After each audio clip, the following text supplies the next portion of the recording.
கிறிஸ்துவுக்குள் மிகவும் பிரியமானவர்களே, கர்த்தராகிய இயேசு கிறிஸ்து நாமத்தினாலே உங்களை வாழ்த்துகிறேன். இந்த வார தகவலில் இத்தாலியில் மில்லன் நகரில் குளிர்கால ஓபன் செரிமனியில் சாத்தான் வழிபாட்டு சின்னம் காட்டப்பட்டிருக்கிறது. இதில் முதன்முறையாக காட்டப்படுவது என்று அர்த்தமல்ல. 2022 காமன்வெல்த் கேம்ஸில் காட்டப்பட்டது. 2024 பாரிஸில் நடந்த ஒலிம்பிக் போட்டியில் காட்டப்பட்டது. 2016 சுவிட்சர்லாந்து சேனல் ஓப்பனில் காட்டப்பட்டது. இரண்டாவதாக இஸ்ரேலில் சர்வே. 2050 அல்ட்ரா ஆர்த்தடாக்ஸ் இஸ்ரேல் பழமையவாதிகள், மத நம்பிக்கையில் ஊறினவர்கள், வலதுசாரிகள் என்று அழைக்கப்படுகின்றனர். மூன்றாவதாக ஏஐ போல்ட் புக் வலைதளம், மனிதனை வேலைக்கு எடுப்பதற்கான announcement, robot needs your body. இது குறித்ததான முழுமையான விளக்கங்களை நம் பிரதர் எம்டி ஜெகன் அவர்கள் இந்த காணொலியில் பேசியிருக்கிறார்கள். பாருங்கள், கேளுங்கள். அது உங்களுடைய ஆவிக்குரிய வாழ்க்கைக்கு மிகவும் பிரயோஜனமாக இருக்கும். நாமத்தினாலே மீண்டும் இந்த நேற்று நிகழ்ச்சி சந்திப்பதில் மிகுந்த சந்தோஷம். இப்போ இந்த வாரத்தில் பரபரப்பாக ஒரு சம்பவம் நடந்திருக்கு. இத்தாலி மிலன் நகரில் குளிர்கால ஒலிம்பிக்கான ஓப்பனிங் செரிமனியில் சாத்தான் வழிபாட்டு சின்னம் காட்டப்பட்டதாக ஒரு பரபரப்பு உலகம் முழுக்க போயிட்டே இருக்கு. இந்த சாத்தான் வழிபாட்டு சின்னம் காட்டப்படுவது என்பது ஏதோ முதல் முறையாக நடக்கிறதா அல்ல. 2022 காமன்வெல்த் கேம்ஸில் இது காட்டப்பட்டது. அப்பொழுதே இது பரபரப்பாக பேசப்பட்டது. 2024 பாரிஸில் நடந்த ஒலிம்பிக் போட்டியில் இது காட்டப்பட்டது. 2016 சுவிட்சர்லாண்டில் ஒரு டனல் ஓப்பன் பண்ணாங்க. அதுலேயும் இந்த சாத்தான் வழிபாட்டு சின்னங்கள் அல்லது அதை பற்றின காரியங்கள் வெளியரங்கமாய் காட்டப்பட்டது. இப்போ மிலன் நகரில் இத்தாலியில் செய்யப்பட்டிருக்கிறது. இதெல்லாம் என்ன காட்டிக்கிட்டு இருக்கு அப்படின்னு கேட்டீங்கன்னு சொன்னால், சாத்தான் வழிபாட்டுக்காரர்கள் மிக முக்கியமான இடத்துக்கு அவங்க வந்திருக்கிறாங்க, ஆளுகை செய்கிற இடத்துக்கு வந்திருக்கிறாங்க, தங்களுடைய காரியங்களை எக்ஸ்போஸ் பண்ணுறாங்க அப்படின்னு சொல்லி நம்ம பார்க்குறோம். இந்த சாத்தான் வழிபாட்டுக்காரர்கள் ஒரு காலத்தில் மறைமுகமாக இருந்திருக்காங்க. இவங்களுடைய வழிபாடுகள் எல்லா காலத்திலும் இருக்குது, வேதத்தில் நீங்கள் வாசிக்கும் போது. ஆனால் இப்போ அவர்கள் வெளியரங்கமாக வந்திருக்கிறாங்க. அவர்களுடைய பவர் உலகளாவிய பெரிய பெரிய போஸ்டிங்கில் இருக்குது. உதாரணத்துக்கு நான் சொல்கிறேன், ஐநா சபையில் இருக்குது, உலக சுகாதார மையத்தில் இருக்குது. இந்த மாதிரி பெரிய பெரிய இடங்களில் இந்த சாத்தான் வழிபாட்டுக்காரங்க வந்துருவாங்க. நான் சொல்ல சாத்தான் வழிபாடு அப்படின்னா பிற கடவுள்களை நான் சாத்தான்கிட்ட சொல்வார்கள் ஒரு சிலர். அதை நான் சொல்லலை. நேரடியாக சாத்தானையும் வழிபடுவாங்க. இவங்க நரகத்துக்கு போகிறத பற்றியும் நம்ம சாத்தான்னு சொல்லி எதெல்லாம் சொல்கிறோமோ அதெல்லாம் அவங்க நேரம் வழிபடுவாங்க. இப்போ நீங்கள் பார்த்துருப்பீங்க, ஒரு தீவில் ஒரு பணக்காரர் உலகத்தில் உள்ள எல்லா தலைவர்களையும் கூப்பிட்டு அருவருப்பான காரியங்கள், பயங்கரமான காரியங்கள், சாத்தான் காரியங்கள் எல்லாம் செய்திருக்கிறான்னு சொல்லி பார்க்குறோம். உலகமே பேசிக்கிட்டு இருக்கு. இப்போ இந்த மாதிரி ஆட்கள் பெரிய பெரிய போஸ்டிங்கில் உட்காந்துருக்குறாங்க. அந்த போஸ்டிங்க்கு வர்றதுக்கே சாத்தான் துணை தான் தேவைப்படுது அப்படின்னு அவங்க நம்புகிறாங்க. அதனால் சாத்தானுக்கு பலி கொடுக்கும் பொழுது, அது சாத்தானை அவர்கள் குளிர்விக்கும் பொழுது அவன் கொண்டு போய் இதெல்லாம் கொடுக்குறான் அப்படின்னு சொல்லி மத்திய 4ஆம் அதிகாரத்தில் எனக்கு இஷ்டமானவனுக்கு நான் அதை தருகிறேன் அப்படின்னு அவன் சொல்கிறான்ல, அதை நம்புறாங்க. ஆக்சுவலாக சாத்தான் பொய்யனுக்கு தகப்பனுமா இருக்கிறான். எரேமியாவின் புத்தகம் 27ஆம் அதிகாரத்தில் கர்த்தர் தான் தனக்கு இஷ்டமானவனுக்கு அதை தரார். ராஜாக்களை தள்ளி ராஜாக்களை உருவாக்குறவர் கர்த்தர். ஒரு கூட்டம் என்ன செய்யுது அப்படின்னு கேட்டிங்கன்னா, அவன் சொல்கிற பொய்யை நம்பிக்கிட்டு இந்த மாதிரி வழிபாடு செஞ்சு மேலே வரணும், பெரிய பெரிய போஸ்டிங்கில் உட்காரணும் அப்படின்னு. நமக்கு தெரிஞ்ச ஒரு பெரிய முக்கியமான நகரத்தில், அந்த நகரத்தில் இருக்கிற பணக்காரங்க அத்தனை பேருமே அப்படிப்பட்ட ஒரு அமைப்பில் அவங்க இருக்காங்க.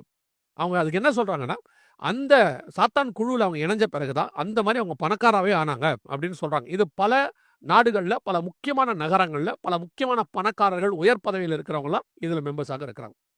இது ஏதோ ஒரு காலத்தில் அப்படி வெளிப்படையாக வராமல் மறைமுகமாக இருந்துச்சு. இன்னைக்கு வெளிப்படையாக வருது. அதோட அர்த்தம் என்னன்னா, சாத்தான் வழிபாட்டுக்காரர்கள் உலகத்தை டேக் ஓவர் பண்ண போகிறாங்க அப்படின்னு அர்த்தம். வெளிப்படுத்தின விசேஷம் 13ஆம் அதிகாரத்தில் வலு சர்ப்பத்தை ஜனங்கள் வணங்கினார்கள் இருக்கும். வலு சர்ப்பம்னா யாரு? வெளிப்படுத்தல் 20:2 சொல்லுது, பிசாஸ் என்றும் சாத்தான் என்றும் சொல்லப்பட்ட பழைய பாம்பாகிய வலு சர்ப்பம்.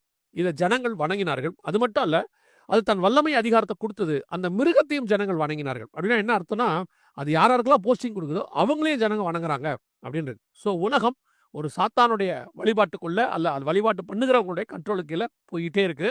இதைத்தான் நம்ம சொல்றோம், கடைசி காலத்துல பிசாசும் அவருடைய குமாரனும் சேர்ந்து ஆளுகை செய்வார்கள் அந்தி கிறிஸ்துவை குறித்து. அது இப்போ வெளியரங்கமாக எல்லா நாடுகளிலும் வர ஆரம்பிச்சிருக்குது. அவங்களுடைய சின்னங்கள் அங்கே வைக்கப்படுகிறது. ஒரு அரசாட்சி வருதுன்னா அந்த ராஜாவுடைய சின்னம் அங்கே வைப்பாங்க. ஒரு ஒரு ஒரு கவர்மெண்ட் வருதுன்னா அந்த அரசாங்கத்தினுடைய சின்னம் அங்கே இருக்கும். அதே மாதிரி தான் இப்போ சாத்தானுடைய சின்னங்கள் எல்லா இடத்துக்கும் வருது. என்ன சொல்லுதுன்னா, சாத்தானுடைய அதிகாரம் அல்லது ஆளுகை 7 ஆண்டு காலம் பூமியில நடக்க போகுது. அதற்கான முன்னடையாளம் வெளிப்படையாக தெரிய ஆரம்பித்திருக்கிறது. நாம் அடுத்த காரியத்துக்கு போகிறோம். ஒரு மிக முக்கியமான ஒரு சர்வே எடுத்தாங்க. ஆச்சரியப்படுற ஒரு சர்வே. அந்த சர்வேவுடைய காரியம் என்ன சொல்லுது அப்படின்னு கேட்டிங்கன்னா, 2050 அல்ட்ரா ஆர்த்தடாக்ஸ் இஸ்ரேல் அதிகமாக இருப்பாங்க, 4 பேருக்கு ஒருத்தர் இருப்பாங்க அப்படின்னு. இந்த அல்ட்ரா ஆர்த்தடாக்ஸ் இஸ்ரேல் அப்படின்னா என்னங்க அப்படின்னு கேட்டிங்கன்னா, நாம் சொல்லுவோம் இல்லையா, பழமைவாதிகள் அப்படின்னு சொல்லுவோம். அப்படி இல்லை அப்படின்னா இவங்க கொஞ்சம் ஆர்த்தடாக்ஸ் அப்படின்ற அர்த்தம் என்னன்னா, அவங்க தங்களோட மத நம்பிக்கையில் ஊறினவர்கள் அப்படின்னு. பொதுவாக இவங்களுக்கு உலகளாவிய நம்ம வைக்கிற பேர் என்ன, வலதுசாரிகள் அப்படின்னு சொல்லுவாங்க. இல்லைன்னா ஒரு சிலர் இவங்க ஃபாசிஸ்ட் அப்படின்னு சொல்லுவாங்க. அவங்க என்ன செய்வாங்க அப்படின்னு கேட்டிங்கன்னு சொன்னால், தங்கள் கடவுளுக்காக, தங்கள் மக்களுக்காக இவங்க என்ன செய்வாங்க, எல்லாத்தையுமே விட்டு கொடுப்பாங்க. ஆனால் சில ஃபேசிஸ்ட் இருக்காங்க, தங்கள் கடவுளுக்காக மற்றவங்களை கொல்லுவாங்க, மற்ற வழிபாடுகளை இடிப்பாங்க, மற்றவங்க வந்து அவங்கவங்க கடவுளை தேடக்கூடாதுன்னு சொல்லி இவங்க என்ன பண்ணுவாங்கன்னு கேட்டிங்கன்னா, அவங்களுடைய உரிமையை பறிப்பாங்க. இந்த மாதிரி ஃபேசிஸ்ட் இருக்காங்க. இந்த ஃபேசிஸ்ட் யாருன்னு கேட்டிங்கன்னா, ஹிட்லர் மாதிரி ஆட்கள். இந்த ஹிட்லருடையதான வகையறாக்கள் இன்னைக்கு உலகளாவிய எல்லா நாட்டிலையும் இருப்பாங்க. இவங்களுக்கு வந்து இவங்க கடவுளை வழிபட்டா பிடிக்காது. அவங்க கடவுளை அவங்க வழிபடுவாங்க. ஆனால் மற்ற கடவுள்களை வழிபடக்கூடாதுன்னு சொல்லுவாங்க. இது ஒரு வகையான மென்டல் பிரச்சனை இது. ஸோ அவங்கள விட்டுருவோம், அவங்க இருக்கட்டும். இது என்னன்னு கேட்டிங்கன்னா, இவங்க ஆர்த்தடாக்ஸ், அல்ட்ரா ஆர்த்தடாக்ஸ். இவங்க என்னன்னு கேட்டிங்கன்னா, ரொம்ப பின் பாயிண்ட்டாக தங்கள் கடவுளை வழிபடுவாங்க. அந்த வசனத்தை அப்படியே நியாயப்பிரமாணத்தை கைக்கொண்டு இந்த நியாயப்பிரமாணத்துக்காக வாழ்வாங்க. அப்படிப்பட்டதான ஆர்த்தடாக்ஸ், அல்ட்ரா ஆர்த்தடாக்ஸ் ஜூஸ் இப்போ இன்க்ரீஸ் ஆகிட்டே வராங்க அப்படின்னு சொல்கிறாங்க. ஆனால் இதை டைம்ஸ் ஆஃப் இஸ்ரேல் எப்படி எழுதியிருக்காங்கன்னா, அவங்களுடைய வியூலேருந்து எழுதுறாங்க. டைம்ஸ் ஆஃப் இஸ்ரேல் இன்னைக்கு உள்ள ஜனநாயக முறைப்படி, இன்னைக்கு உள்ளதான காரியங்கள் படி அவங்க எப்படி எழுதுறாங்கன்னா, இவங்க வளர்றது வந்து நல்லதில்லை. ஏன்னு சொன்னால் இவங்க மிலிட்ரிக்கு வரமாட்டாங்க. இவங்க என்ன செய்வாங்கன்னு கேட்டால், தங்கள் கடவுளுக்காக சேவை செய்கிறவங்க இருப்பாங்க. கடவுள் சேவையில் மட்டும் இருப்பாங்க, மிலிட்ரியில் வர மாட்டாங்க, மற்றவங்கள கொல்ல மாட்டாங்க. ஆனால் நம்ம ஏற்கனவே ஃபேசிஸ்ட்லாம் எப்படி இருப்பாங்கன்னா, மிலிட்ரியில் சேர்ந்து மற்றவங்கள கொல்லுவாங்க. அந்த மிலிட்ரி தங் கண்ட்ரோலில் இருக்கணும், தங்கள் தான் இருக்கணும், அதில் தங்கள் வழிபாட்டுக்காரங்க மட்டும்தான் அதில் இருக்கணும் அப்படின்னு நடக்கக்கூட ஃபேசிஸ்ட் அவங்க. இவங்க அப்படி இல்லை, மிலிட்ரியிலே சேர மாட்டாங்க. இவங்க வந்து கடவுளுக்காக அதில் அந்த கடவுள் வழிபாட்டு முறைமை, அதில் போய் நியாயப்பிரமாணம், தேவாலயம் இப்படியே இருப்பாங்க. இந்த மாதிரி ஆர்த்தடாக்ஸ் இஸ்ரேலைட்ஸ் இன்க்ரீஸ் ஆகிட்டே போகிறாங்க. இதை கவலையாக டைம்ஸ் ஆஃப் இஸ்ரேல் சொல்லுது. என்ன சொல்லுதுன்னா, இவங்களாம் வளர்ந்துட்டாங்கன்னா, இந்த மாதிரி ஆட்கள் அதிகமாகிட்டாங்கன்னா அப்புறம் மிலிட்ரிக்கு ஆள் வராது. அதற்கு பிறகு இந்த மாதிரி சோஷியல் மீடியா இந்த மாதிரி இடத்துக்குள்ளே வரமாட்டாங்க. இவங்க வந்து இந்த மாதிரி வாட்ஸ்அப்பு அல்லது வந்துட்டு ஃபேஸ்புக்கு அந்த மாதிரி இடத்துல இவங்க ஈடுபட மாட்டாங்க. இவங்க முழுக்க முழுக்க பைபிளுக்குள்ளே, அதான் நியாயப்பிரமாணத்துக்குள்ளே இருப்பாங்க. ஆனால் நாம் பார்க்குற ஃபேசிஸ்ட் எப்படி இருப்பாங்கன்னா, இவங்க வந்துட்டு இந்த மாதிரி ஒரு மீடியாவோ வாட்ஸ்அப்போ எல்லாத்தையும் தங்கள் கையில் கண்ட்ரோலில் வச்சுக்கிட்டு, அந்த மீடியாவே தங் கண்ட்ரோலில் வச்சுக்கிட்டு, தான் சொல்கிறது மட்டும்தான் அங்கே ப்ரொபகண்டா பண்ணிக்கிட்டு, மற்றவங்கள அதில் குறை சொல்லிக்கிட்டு, மற்ற வழிபாட்டுக்காரங்களை துஷ்பிரயோகம் பண்ணிக்கிட்டு, அவங்கள பற்றினதான நெகட்டிவான கமெண்ட்ஸை போட்டுக்கிட்டு இருப்பாங்க. மீடியாவை தன் கையில் வைக்கணும்னு நினைப்பாங்க. ஹிட்லர் மாதிரி. ஹிட்லர் அப்படி தான் செஞ்சார். இந்த மாதிரி ஆர்த்தடாக்ஸ் ஜூஸ் வேற. இவங்க யாருன்னு கேட்டிங்கன்னா, தங்களுக்கு கடவுளுக்காக தங்களை அர்ப்பணித்து நியாயப்பிரமாணத்தின்படி வாழணும் அப்படின்னு சொல்லி அவங்க ஒரு முழுக்க இருப்பாங்க. சரி, இந்த நியூஸை நம்ம ஏன் இப்போ சொல்கிறோம் அப்படின்னு கேட்டிங்கன்னா, இந்த நியூஸை வாசிக்கும் போது ஆண்டவர் எனக்கு ஒரு காரியத்தை உணர்த்தினார். அதை தான் உங்களுக்கு சொல்கிறேன். வெளிப்படுத்தும் விசேஷம் 7ஆம் அதிகாரம் 1 முதல் 8 வசனத்தில் பார்த்தீங்கன்னா, கடைசி நாட்களிலே, அதாவது இந்த மாதிரி காலங்களிலே கடவுளுக்கென்று தங்களை அர்ப்பணித்த, அதாவது தேவனுடைய முத்திரையை பெற்ற 1,44,000 இஸ்ரவேலர்கள் இருப்பாங்கன்னு பைபிள் சொல்லுது. ஒவ்வொரு கோத்திரத்திலிருந்தும் 12,000 பேர் இருப்பாங்க. இவங்க நியாயப்பிரமாணத்தை கரெக்டாக ஃபாலோ பண்ணுவாங்க. கடவுளுக்காக தங்களை அர்ப்பணிச்சு கொள்றவங்க. கர்த்தர் சொல்லுவார், இவங்க மேலே ஒரு முத்திரையை போடு, இவங்களை பாதுகாக்கணும்னு சொல்லுவாங்க. அந்த 7 வருஷத்தில் இவங்க தான் பாதுகாக்கப்படுவாங்க. அதுக்கு பிறகு அர்மேகதான் யுத்தம் முடிஞ்ச உடனே அந்த 1000 வருஷ அரசாட்சியில் இவங்க மாம்சத்தில் பூமியில் பலிக்கு பெருகுவாங்க. ஸோ இந்த 1,44,000 இஸ்ரேலைட்ஸ் 12 கோத்திரத்திலிருந்து கொண்டு வரப்படுவாங்க. இப்போ அப்படிப்பட்டதான ஒரு கூட்டம். சரி, இந்த மாதிரி கூட்டத்துக்கு முன்னாடி இருந்தாங்க. எங்கே இருந்தாங்கன்னா, இயேசு வரும்போது பார்த்தீங்கன்னா, நம்ம யோவான் ஸ்நானகன் சொல்கிறோம் இல்லையா, அவர் வந்து வனாந்தரத்தில் இருந்தாருன்னு. அப்போ அதே மாதிரி ஒரு குரூப் வனாந்தரத்தில் இருந்து இயேசு முதலாவது வருவதற்கு முன்பதாக கும்ரான் கோகைகளுக்கு அருகாமையில் தங்கள் லைஃபையே கடவுளுக்காக அர்ப்பணிச்சவங்க. மேசியா வருவார். இப்போ நமக்கு தெரிஞ்சது யோவான் ஸ்நானகன் மட்டும்தான். அந்த மாதிரி ஒரு குரூப் ட்ரைபே இருந்திருக்கிறாங்க. இவங்க எல்லாருமே மேசியா வருவார், நம்ம போக போகிறோம். ஸோ மேசியாவுக்காக ஒரு சிலர் அதில் கல்யாணமே பண்ணாமல் கூட இருந்திருக்காங்க.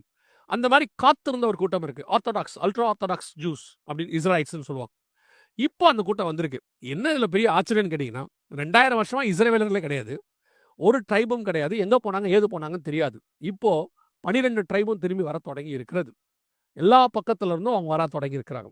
அதில் குறிப்பாக எங்களுக்கு பார்த்தீங்கன்னு சொன்னால், இவங்க அதாவது 7ஆம் அதிகாரத்தில் பார்த்தீங்கன்னா, வர வேண்டிய அந்த ஜனங்க அல்ட்ரா ஆர்த்தடாக்ஸ் இஸ்ரேலைட்ஸ் இப்போ உருவாகிட்டு ஆரம்பிச்சிட்டாங்க. கடவுளுக்காக வாழக்கூடியவர்கள், தங்களை வேற எந்த இதிலையும் ஈடுபடுத்தி கொள்ளக்கூடாதவர்கள், சமூக வலைத்தளத்திலிருந்து ஒதுங்கி இருக்கிறவர்கள், அந்த மாதிரி கடன் இதெல்லாம் அவங்க வாங்க மாட்டாங்க. அந்த மாதிரி ஒரு குரூப் உருவாகிருக்கிறாங்க அப்படின்னு டைம்ஸ் ஆஃப் இஸ்ரேல் சொல்லுது. அவங்க நெகட்டிவ் வியூவில் அதை சொல்லியிருக்கிறாங்க. ஆனால் அதுக்கு பின்னாடி இவர்கள் தேவனுக்கு காத்திருக்கிற ஒரு கூட்டம். வெளிப்படுத்தல் 7ஆம் அதிகாரத்தில் வர வேண்டிய கூட்டமாக நான் அதை பார்க்கிறேன். இவங்கள தான், இந்த மாதிரி ஆட்களைத்தான் கர்த்தர் அந்த 7 வருஷத்தில் மறைச்சி 1000 வருஷ அரசாட்சியில் பலிகி பெருக பண்ணுவார் அப்படின்னு நம்ம பார்க்குறோம். அந்த மாதிரி ஒரு கூட்டம் இப்போ ரெடியாக இருக்குது. கடைசியாய் ஒரு காரியத்தை பார்த்துட்டு நான் முடிக்க போகிறோம். நேற்று வரையில் மோல் புக் பற்றி நம்ம பார்த்தோம். அதாவது இந்த ஏஐ வந்து ஒரு தனக்குன்னு ஒரு வலைத்தளத்தை உருவாக்கி இருக்குது. அதில் தங்களுக்கு என்று சொல்லி ஒரு மொழிகளை உருவாக்குற அளவுக்கு அவங்க ஆயிருக்காங்க. ரிலிஜன் உருவாகிருக்கு. அவங்களுக்கு ஒரு புஸ்தகம் உருவாகிருக்கு. அப்படி அவங்க தங்களை பேசிக்கொள்கிறாங்க. இதெல்லாம் பார்த்தோம் இல்லையா? இப்போ அடுத்த கட்டத்துக்கு அது போயிருக்கு. என்ன அப்படின்னு கேட்டிங்கன்னா, இவங்க ஹியூமன் ஹையரிங் அப்படின்னு சொல்கிறாங்க. அதாவது மனிதனை வேலைக்கு எடுக்கிறதுக்காக இப்போ அவங்க அனௌன்ஸ்மெண்ட் கொடுத்துருக்குறாங்க. அவங்களுடையதான உலகத்துக்கு, உலகம்னா நீங்கள் ஏதோ வேறு எதுவும் நினச்சிடாதீங்க. நம்ம ஃபேஸ்புக்கில் இருக்கிற மாதிரி மெட்டாவர்ஸ் அப்படிலாம் கிடையாது. இந்த உலகத்திலேயே இப்போ ஏஐ கண்ட்ரோலுக்கு மொத்தமாக போயிட்டுருக்குது. சிஇஓஸ் எல்லாமே ஏஐ இருக்காங்க. சில வேலைகளை மனுஷங்களை வச்சு செய்யணும். மனுஷங்களுக்கு தான் செய்ய முடியும். அந்த வேலைக்கு அவங்க ஆள் எடுக்கிறாங்க. முதல்ல நாம என்ன பண்ணியிருந்தோம், நம்ம வேலைக்கு ஏஐயை யூஸ் பண்ணிட்டு இருந்தோம் இல்லையா? இப்போ அட்வான்ஸ்ட் ஆயிட்டு இருக்கு. இப்போ எப்படி ஆயிடுச்சுன்னா, ஏஐ வந்து எல்லாத்தையும் நடத்துது. ஒரு ஆர்கனைசேஷனே ஏஐ ஒரு உதாரணத்துக்கு சொல்றேன். ஒரு ஆர்கனைசேஷன், ஒரு ஃபேக்டரி முழுக்க ஏஐ. அதுல ஒரு சில வேலைகள் வந்து மனுஷங்க தேவைப்படுறாங்க. அவங்க இப்போ என்ன பண்ணிருக்காங்கன்னா, அந்த ஜாப் கால்ஃபர் பண்ணியிருக்காங்க. பண்ணிட்டு இந்த வேலைக்கு இந்த மாதிரி ஆட்கள் வேணும். உலகளாவிய, அது ரொம்ப இம்பார்ட்டன்ட். உலகளாவிய எந்தெந்த நாட்டில் இருக்கீங்களோ, நீங்கள் எந்த ஹவர்ஸில் ஒர்க் பண்ண முடியும், ஒரு ஹவருக்கு உங்களுக்கு எவ்வளோ சேலரி, அப்படி எல்லாம் அதை பவுண்டாக இருந்தால் பவுண்டு, டாலர் இருந்தால் டாலர், ருபீஸ் இருந்தால் ருபீஸ். இப்படி ஒரு ஏஐயோடையதான ஒரு காரியம் அடுத்த முன்னேற்றத்துக்கு வந்திருக்குது. கவனிங்க, ஒரு காலத்தில் இந்த ஏஐ ரோபோட்ஸ் என்பது நமக்கு ஒரு வேலைக்காரர்கள் போல வந்தது, ஒரு டெக்னாலஜியாக இருந்துச்சு அது. ஆனால் வரும்போது கர்த்தர் உணர்த்தினாரு, அதுக்கு முன்னாடி ஹியூமனாய்ட் ரோபோட்ஸ் இருந்துச்சு. இது எல்லாத்தையும் பார்க்கும்போதே நமக்கு நல்லா தெளிவாக தெரியுது, வெளிப்படத்தில் சொல்லப்பட்ட காரியங்கள் நம்ம கண்ணுக்கு முன்னாடி நடக்குதுன்னு சொல்லி. ஆனால் இப்போ தெளிவாக 100% கர்த்தர் சொன்னபடியே கடைசி காலத்தில் மனுஷர்களை நடத்தக்கூடிய, மனுஷர்களை ஆளுகை செய்யக்கூடியதான ஹியூமனாய்ட் ரோபோட்ஸ் வந்துருச்சு. வெளிப்படத்தில் 13:15, யோவேல் 2ஆம் அதிகாரம் சொல்லப்பட்டதான மிக முக்கியமான ஒரு இனம் உருவாகி இவங்க மனுஷனுக்கு வேலை கொடுக்குறாங்க. இப்போ யோசிச்சு பாருங்க, கொஞ்சம் கொஞ்சமாக இவங்க பெருகிடுவாங்க. ஒரு பீரியடில் மனுஷ சமுதாயம் நிறையா இருந்துச்சு. அதே நேரத்தில் வேலை பார்க்கறதுக்கு மிஷின்ஸ் நம்ம கொண்டு வந்தோம். இப்போ மிஷின்ஸ் நிறையா இருக்குது, வேலை பார்க்கறதுக்கு மனுஷனை கொண்டு வந்திருக்கு. இப்போ நம்ம கேட்கலாம், அதான் மனுஷன் நிறையா இருக்கிறானே, அப்படி இருக்கும்போது எதுக்கு இந்த மனுஷன் போய் இவங்ககிட்ட வேலை செய்யணும் அப்படின்னு கேட்டிங்கன்னா, இன்னும் ஒரு சில காலங்களில் நம்ம பார்க்குறபடி வெகு சீக்கிரத்தில் 3ஆம் உலக யுத்தம் வரும். அதில் பெரும்பான்மையான மக்கள் வந்து அழிக்கப்படுவார்கள், பாப்புலேஷன். அதுக்கு போன பிறகு நமக்கு வேலைக்கு மக்கள் தேவைப்படுவார்கள். அதையும் தாண்டி இன்னும் 4ஆம் உலக யுத்தம்லாம் இருக்கு. ஆல்பர்ட் ஐன்ஸ்டீனே அதை பற்றிலாம் பேசி வச்சிருக்கிறார். இருக்கு, பைபிள் படியும் ஒன்று நடக்கும். அப்படி நடக்கும்போது அதில் 3 ஒரு பங்கு ஜனங்கள் மடித்து போவார்கள். அப்புறம் பார்த்தீங்கன்னா மனுஷனே இருக்க மாட்டான். இன்னைக்கு இருக்கிறதுல பாதி இருந்தால் பெரிய விஷயம். அந்த காலத்திலேயும் அவர்களுக்கு அது தேவைப்படும். ஸோ மனுஷனை ஆளுகை செய்யக்கூடிய, மனுஷனை நடத்தக்கூடிய, உலகத்தை ஆளுகை செய்யக்கூடிய ஏஐ ஹியூமனாய்ட் ரோபோட்ஸ் எல்லாம் இப்பொழுது ரெடியாக இருக்கு. அது மனுஷனை ஹையர் பண்ண தொடங்கியிருக்கு. கொஞ்சம் கொஞ்சமாக மனித சமுதாயம் மிஷின்ஸ் கையில் அடிமையாகி போயிட்டு இருக்கு. ஒரு காலத்தில் மிஷின்ஸ் நம்ம டிபெண்டபிளாக இருந்தோம், வேறு வழி இல்லாமல். இப்போ ஃபோனே இருக்குது, நம்ம டிபெண்டபிள் ஆகிட்டோம். ஃபோன் இல்லாமல் இப்போ வாழ முடியாதுங்கிற இடத்துக்கு நம்ம லைஃப் ஸ்டைல் வந்துருச்சு. அப்படியே நீங்கள் வாழணும்னு முடிவு பண்ணிங்கன்னா இன்றைக்கி நீங்கள் பழமவியாதி ஆகிடுவீங்க, அல்லதுனா உலகத்தை விட்டு ஒரு 25 வருஷம் பின்னாடி போன ஆள் மாதிரி ஆகிடுவீங்க. அப்படி நான் ஃபோன் இல்லாமல் வாழ போகிறேன் அப்படின்னு முடிவு எடுத்தீங்கன்னா. இப்போது அதே மாதிரி ஃபோனுக்கு நம்ம அடிமை ஆகிட்டோம், அல்லது ஸ்லேவரி, அல்லது அது நம்மை ஆளுகை செய்ய தொடங்கிருச்சு. இப்போ அடுத்து ஹியூமனாய்ட் ரோபோட்ஸ், இவர்கள் ஏஐ நம்மளை ஆளுகை செய்ய தொடங்குகிறார்கள். இனி காலம் கண்டிப்பாக செல்லாது. வேதத்தில் சொல்லப்பட்ட கடைசி கால தீர்க்க தரிசனங்கள் எல்லாம் நம்முடைய காலத்தில் நம் கண்களுக்கு முன்பாக நிறைவேறி கொண்டிருக்கிறது. வருகை தாமதிக்குமானால் மீண்டும் உங்களை இன்னொரு நேற்று நிகழ்ச்சியில் உங்களை சந்திக்கிறோம்.